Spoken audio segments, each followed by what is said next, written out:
사도신경으로 신앙 고백하시겠습니다. 나는 전능하신 아버지 하나님 전지의 창조주를 믿습니다.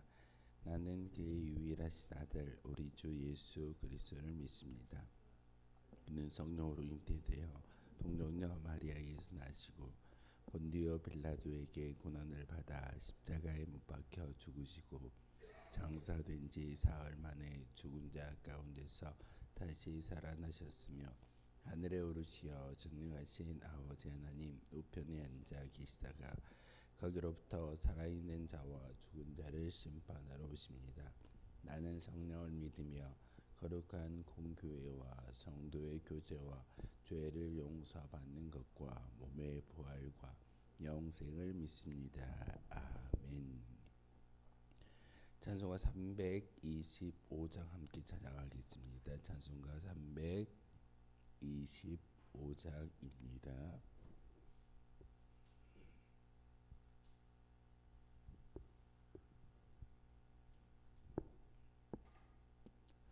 찬송가 325장입니다.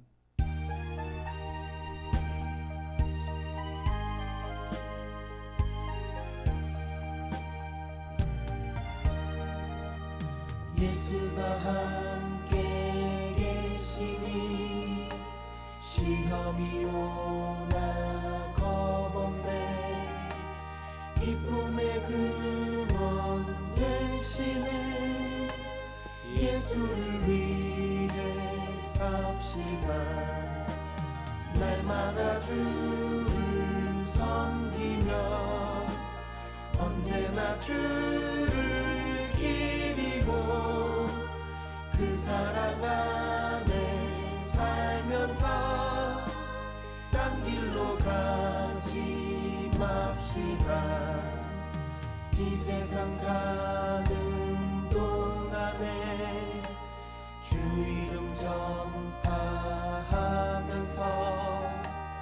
무한한 복락 주시는 예수를 위해 삽시다.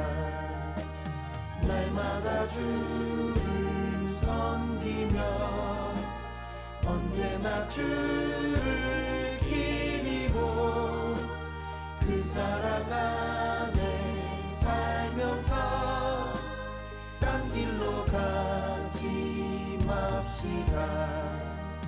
이 세상 친구 없어도 예수는 나의 친구니 불의한 일을 버리고 예수를 위해 삽시다. 날마다 주를 섬기며 언제나 주를 기리고 그 사랑 안에 살면서 딴 길로 가지 맙시다. 주께서 심판하실 때 잘했다 칭찬하리니 이러한 상급 받도록 예수를 위해 삽시다. 날마다 주를 섬기며 언제나 주를 기리고 그 사랑 안에 살면서 한 길로 가지 맙시다. 함께 보시기 하나님의 말씀은 사도행전 2장의 말씀 보겠습니다. 사도행전 2장 1절에서 마지막 47절까지의 말씀 한 절씩 교독으로 하나님의 말씀 받들어 읽겠습니다. 사도행전 2장의 말씀입니다. 오순절 날이 이미 이름에 그들이 다 같이 한 곳에 모였더니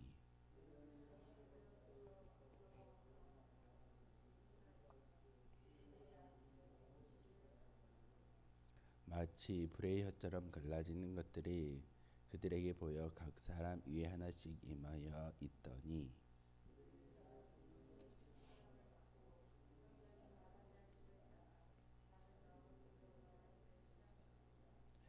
그때 경건한 유대인들이 천하 각국으로부터 와서 예루살렘에 머물러 있더니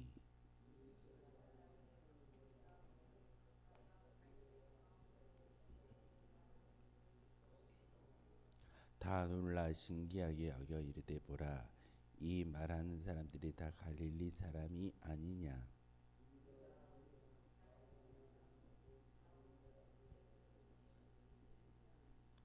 우리는 바데인과 메데인과 엘람인과 또 메소포타미아 유대와 갑바도기아 본도와 아시아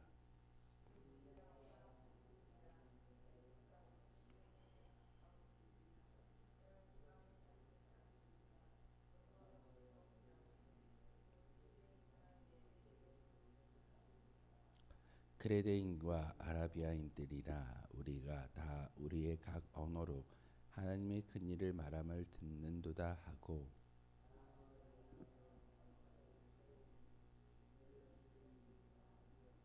또 어떤 이들은 조롱하여 이르되 그들이 새 술에 취하였다 하더라.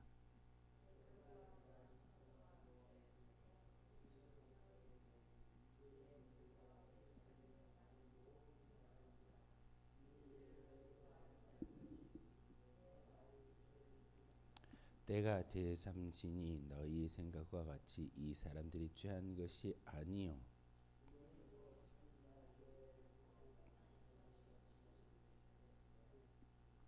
하나님이 말씀하시기를 말세 내가 내 영을 모든 육체에 부어주리니 너희의 자녀들은 예언할 것이요 너희의 젊은이들은 환상을 보고 너희의 늙은이들은 꿈을 꾸리라.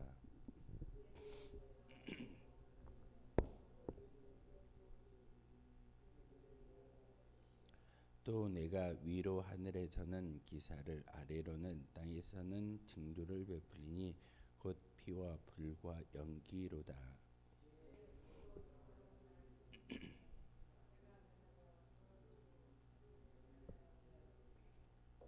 누구든지 주의 이름을 부르는 자는 구원을 받으리라 하였느니라.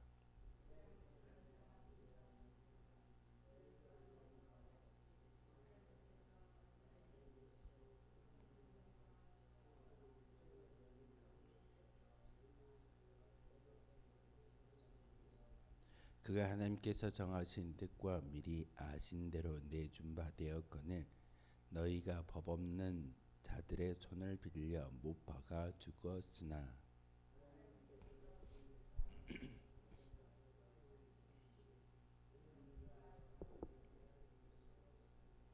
다윗이 그를 가르쳐 이르되 내가 항상 내 앞에 계신 주를 비었으며 나로 요동하지 않게 하기 위하여 그가 내 우편에 계시도다.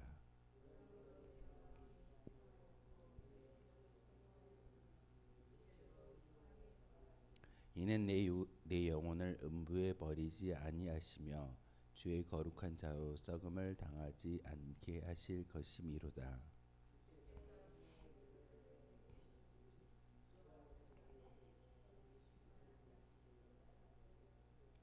형제들아 내가 조상 다윗에 대하여 담대히 말할 수 있노니 다윗이 죽어 장사되어 그 묘가 오늘까지 우리 중에 있도다.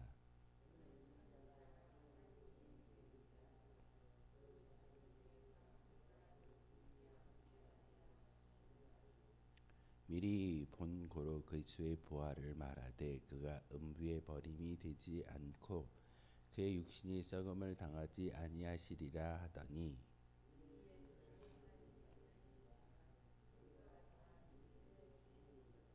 하나님이 오른손으로 예수를 높이심에 그가 약속하신 성령을 아버지께 받아서 너희가 보고 듣는 이것을 부어 주셨느니라.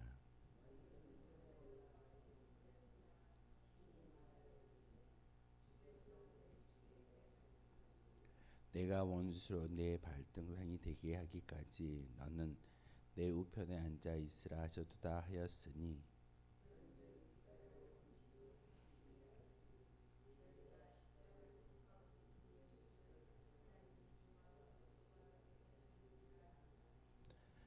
그들이 이 말을 듣고 마음에 찔려 베드로와 다른 사도들에게 물어 이르되 형제들아 우리가 어찌할꼬 하거늘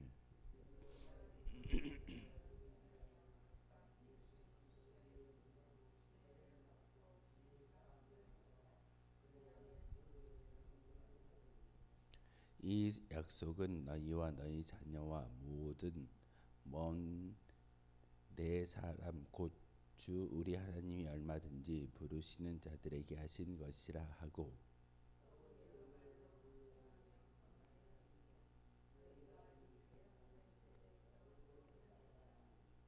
그 말을 받은 사람들은 세례를 받음에 이날에 신도의 수가 3,000이나 더하더라.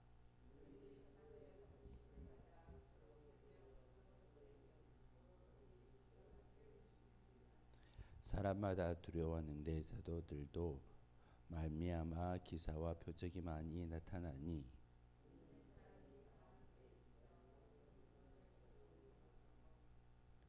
또 재산과 소유를 팔아 각 사람의 필요를 따라 나눠주며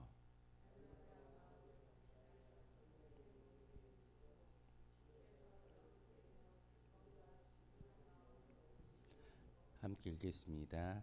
하나님을 찬미하며 또 온 백성에게 칭송을 받으니 주께서 구원받은 사람을 날마다 더하게 하시니라.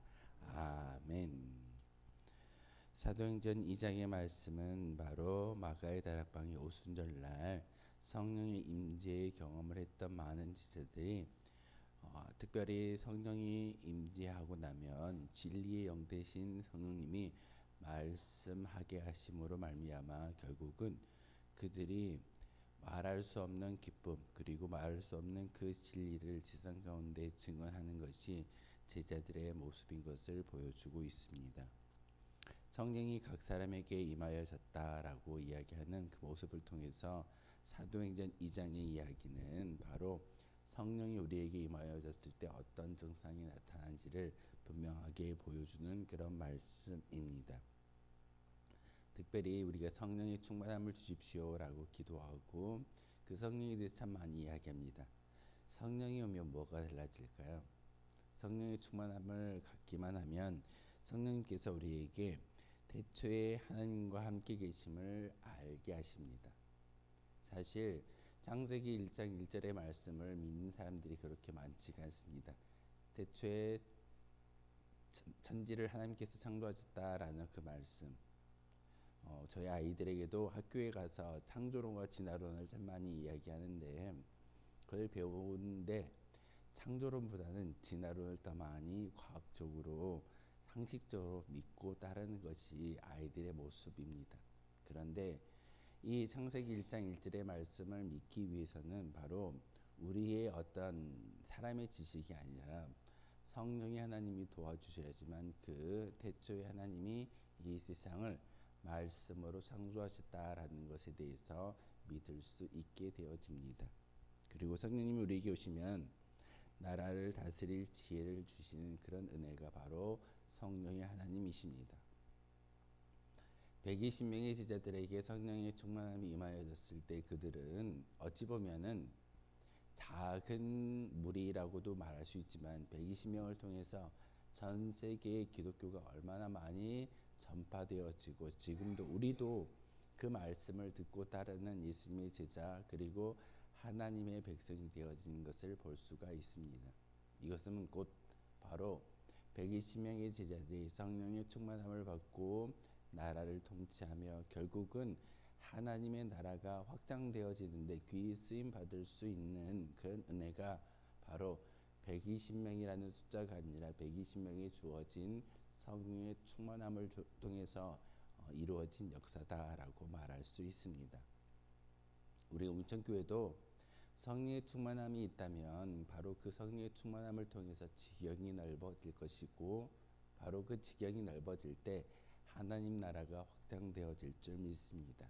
그렇기 때문에 우리는 단지 모여서 열심히 어떤 종교 의식을 행하는 것이 아니라 하나님 내게 성령의 은혜를 주십시오. 성령의 충만함을 주십시오라고 간구하는 것이 우리가 승승장구할 수 있고 바로 그 성령을 통해서 우리의 모든 것들이 변화되어질 줄 믿습니다.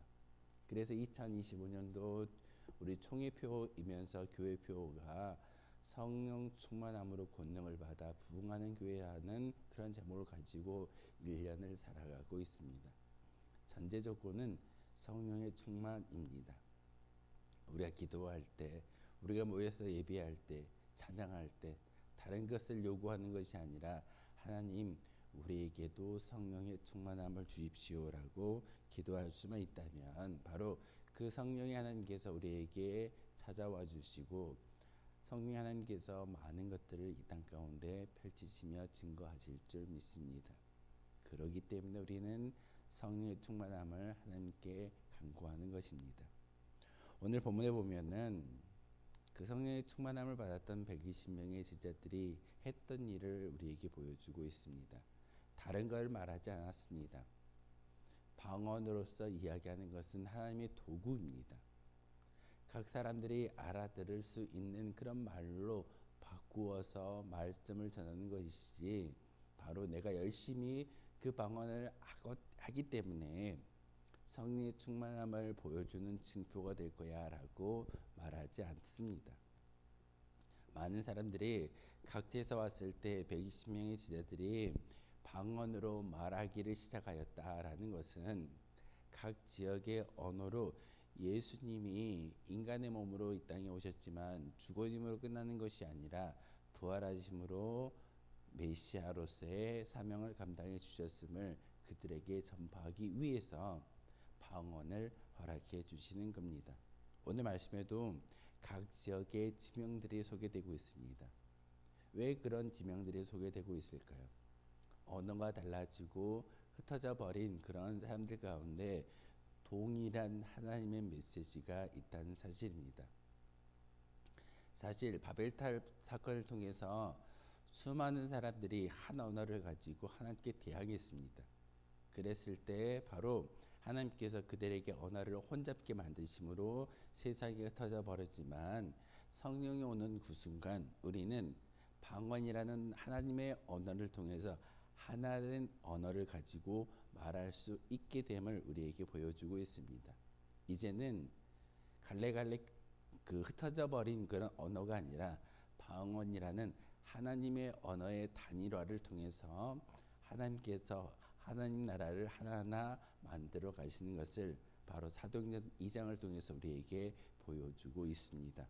어찌 보면 하나님께서 바벨탑 사건을 통해서 언어를 혼잡게 하셨다면 오순절 마가의 다락방을 통해서 하나님께서는 성령의 하나님을 통해서 언어를 하나로 만들어 주셨습니다.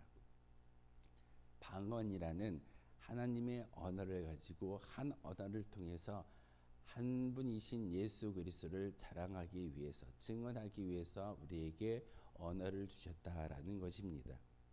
각체의 많은 사람들이 알아들을 수 있는 언어로 이야기했다는 것은 주제는 한 가지입니다. 예수님에 대한 주제를 가지고 각 지역의 방언으로 말하고 있지만 하나님의 본뜻은 하나의 언어를 가지고 하나의 주제 예수 그리스도를 증거하는 것이 온당하다라고 보이는 말씀이 오늘 사도행전 2장의 말씀입니다. 그렇기 때문에 우리 교회에 속한 모든 성도들이 여러 사람이 있겠지만 그 여러 사람이 하나 되어지는 것을 하나님께서는 가장 기뻐하십니다.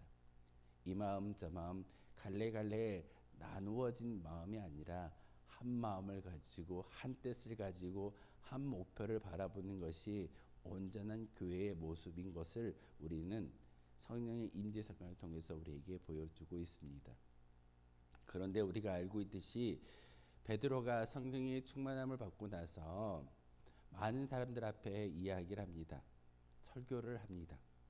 그게 바로 14절부터 말씀인데 그 말씀을 통해서 설교의 메시지가 정말 단순합니다. 예수님께서 이 땅에 오셨고 모진 자의 손에 의해서 죽임을 당했지만 그는 죽지 않으시고 다시 부활하심으로써 우리에게 부활의 생명과 영원한 영생 하나님 나라를 소망할 수 있는 은혜를 주셨고 예수님의 이름으로 세례받은 모든 자에게 그와 같은 구원이 임한다라고 말하고 있습니다. 그래서 21절에 누구든지 주의 이름을 부르는 자는 구원을 받는다라고 말하고 있습니다. 누구든지입니다. 구별되어 있지 아니하고 유대인이기 때문에 할례를 받았기 때문에 그들에게 주어진 구원이 아니라 누구든지 주의 이름을 부르는 자는 구원이 임한다라고 말씀을 전하고 있습니다. 그러면서 다윗을 소개합니다. 유대인들에게 있어서 다윗은 지금도 군왕이고 다시 일어나야 할 거대한 왕으로서 리더로서 기다리는 그런 사람들이 유대인들입니다. 그래서 그들이 세우는 깃발에 다윗별이 있는 것은 다윗을 그렇게 큰 위대한 사람으로 믿고 따르기 때문에 다윗과 같은 성군이 이 땅에 왔으면 좋겠어라고 기대하고 있습니다. 그런데 베드로가 뭐라고 설교하고 있던가요? 다윗의 무덤은 우리가 잘 알고 있지만 너희들이 아는 바와 같이 예수님의 무덤이 있더냐? 예수님의 무덤은 없어. 이유는 죽으셨지만 3일 만에 부활하셨고 하늘 보좌 우편에 승천하셔서 우리에게 바로 저천국을 소망할 수 있는 은혜를 주시는 분이 바로 예수님이기 때문에 예수님의 무덤은 이 땅에 없다라고 말하고 있습니다. 베드로의 설교는 단순합니다. 예수님을 소개하고 예수님의 이름을 부르고 구하는 자에게는 모든 사람들에게는 구원이 임하여질 것이고 다윗은 무덤이 있지만 예수님은 죽고 부활하셨기 때문에 무덤이 없다라고 이야기하면서 많은 사람들이 가슴을 찢고 통곡하며 이야기할 때 우리가 어떻게 하면 되겠습니까? 라고 이야기할 때 베드로는 말합니다. 예수 그리스도의 이름으로, 다른 사람의 이름이 아닙니다. 예수 그리스도의 이름으로 세례를 받고 회개할 때 구원이 임하여진다라고 말하고 있습니다. 교회에서 예수 그리스도 외에 다른 것을 자랑하거나 다른 것을 이야기한다면 그것은 온전한 교회가 아닐 겁니다.